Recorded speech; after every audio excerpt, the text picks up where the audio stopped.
In those days, the deputy job was a lot different. But I'll tell you now, the attorney general job was a lot different also. You like records. This must be a record of attorney general being proposed for contempt within 100 days of taking office. Who's with us? Okay, Attorney Wow. General William Barr joking last week about the vote by House lawmakers to proceed with a contempt resolution for his refusal to comply with a subpoena for the full Mueller report. I don't know if those people were laughing nervously, but now he seems to have more material. You saw what happened yesterday with Barr and Nancy Pelosi. Barr and House Speaker Nancy Pelosi crossed paths during the National Peace Officers Memorial Day event outside the Capitol yesterday. A bystander tells NBC News that Barr approached Pelosi, shook her hand, and said loudly, "Madam Speaker, did you bring your handcuffs?"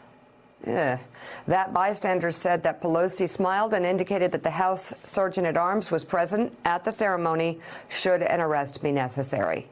That apparently got a chuckle out of the Attorney General before he walked away. You know, it's a good thing, Just don't Willie, think he's that funny. we have an Attorney General that's laughing at being held in contempt of Congress and also laughing about the fact that, well, he committed perjury before Congress. He's hysterical. He thinks it's a joke. He thinks it's funny. Well, it's all a game, and it comes in the context of the news yesterday that the White House is basically shutting down any requests from the Judiciary Committee. They say there's no do-over on the Mueller report. We're not going to participate in any of these investigations.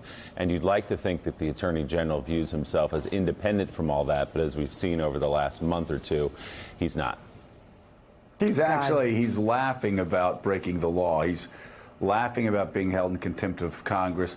The White House is laughing. The Attorney General is laughing about them breaking the law that requires the President of the United States, the IRS, to turn over the President's tax returns to the Ways and Means Committee. And Mika, of course, again, he committed perjury not just once, but most likely twice while testifying before the United States House of Representatives and the Senate. And he's laughing about it. If you're a Trump supporter, take that as you will. I guess that's where we are now. The rule of law, which conservatives claimed was so important. Yeah. Bill Clinton committed perjury, that he should be run from office.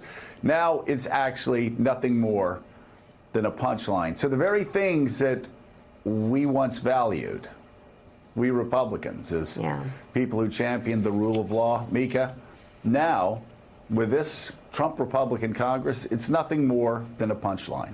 Thanks for checking out MSNBC on YouTube, and make sure you subscribe to stay up to date on the day's biggest stories. And you can click on any of the videos around us to watch more from Morning Joe and MSNBC. Thanks so much for watching.